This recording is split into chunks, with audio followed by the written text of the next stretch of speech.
చంద్రబాబు అక్రమ అరెస్టును ఖండిస్తూ సంఘీభావంగా భువనేశ్వరి చేపట్టిన నిరాహార దీక్షకు మద్దతుగా 2 తెలుగు రాష్ట్రాల్లో టీడీపీ శ్రేణులు నిరాహార దీక్షలు చేపట్టారు.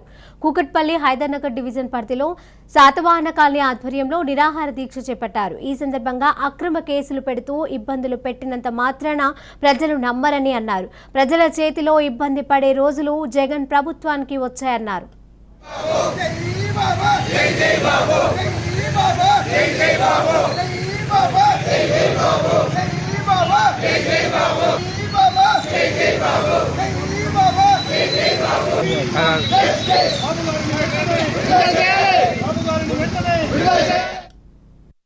చంద్రబాబు నాయుడు గారిని అరెస్ట్ చేయడం చాలా దుర్మార్గమైన పరిస్థితి. రేపొద్దున్న కనుక న్యాయం అన్నది జరగని రోజున తెలంగాణ ఏంటో ఆంధ్రప్రదేశ్ ఏంటో చూపిస్తారు ఖచ్చితంగా జగన్మోహన్ రెడ్డికి. ఇవాళకి 3 వారాలు అయింది బాబు గారిని జైల్లో పెట్టి. ఆయన ఏమీ అధైర్యంగా ఏమీ లేడు, ధైర్యంగానే ఉన్నారు.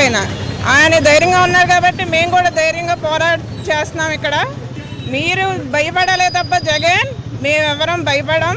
ఇక్కడ కేసీఆర్ గారు కానీ మోడీ కానీ వీళ్ళందరూ సపోర్ట్ చేసి రేపు కనుక బాబు గారికి న్యాయం జరగకపోతే ఆంధ్ర ప్రజలేంటో తెలుగు ప్రజలేంటో మహిళలేంటో అన్నది కూడా చూపిస్తాము. ఇంకే ఓర్పు అన్నది దీంతో సహనం అయిపోయింది అందరికీ కూడా. రిజల్ట్ ఏంటన్నది చూస్తున్నారు ప్రతి ఒక్కరు కూడా. ఇక్కడ హైదరాబాద్ సిటీ అన్నది తెచ్చిందే చంద్రబాబు నాయుడు గారు, ఐటీ అన్నది తెచ్చింది చంద్రబాబు నాయుడు గారు. ఐటీ భిక్షతోటి మేము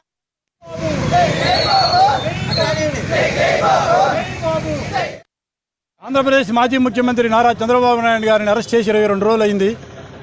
విచారించకుండా అరెస్ట్ చేసి ఆయన నానా జైల్లో హింసలు పెడుతున్నారు.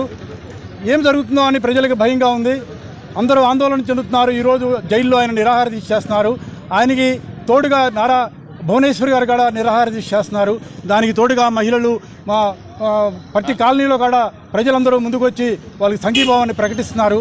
ఈ అరెస్టుల్ని ఆపాలి, ఇమ్మీడియట్లీగా బేషరతుగా చంద్రబాబు నాయుడు గారిని రేపు మరుసటి రోజే 3వ తారీఖు నాడు విడుదల చేయాలి.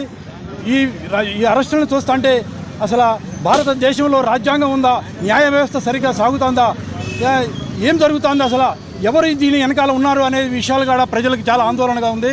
దీన్ని ఎమ్మటే అరికట్టకపోతే ప్రజలకి రాజ్యాంగం మీద న్యాయ వ్యవస్థ మీద ఆశలు సన్నగిలుతాయి. చాలా బాధపడి ఎంతో బాధతోటి బాధాతృప్త హృదయంతో మేము అందరం కూడా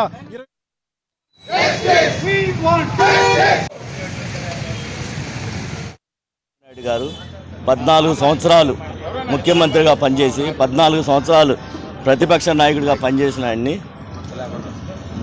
స్కిల్ కేసులో అక్రమంగా అరెస్ట్ చేసి ఒక వ్యక్తిని అరెస్ట్ చేయాలంటే కూడా విచారించి పోలీస్ స్టేషన్ తీసుకెళ్ళి 2-3 గంటలు కూర్చోబెట్టి అన్నీ సక్రమంగా చూసిన తర్వాత కోర్టుకు పంపిస్తారు.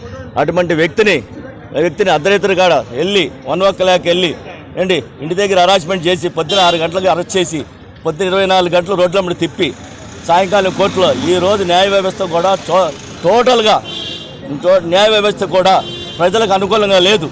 దీని వెనమాల సైకో జగన్, అలాగే తెలంగాణ బీఆర్ఎస్ పార్టీ కూడా, ఈవెన్ బీజేపీ పార్టీ కూడా దీని వెనమాల నుండి నడిపిస్తుంది.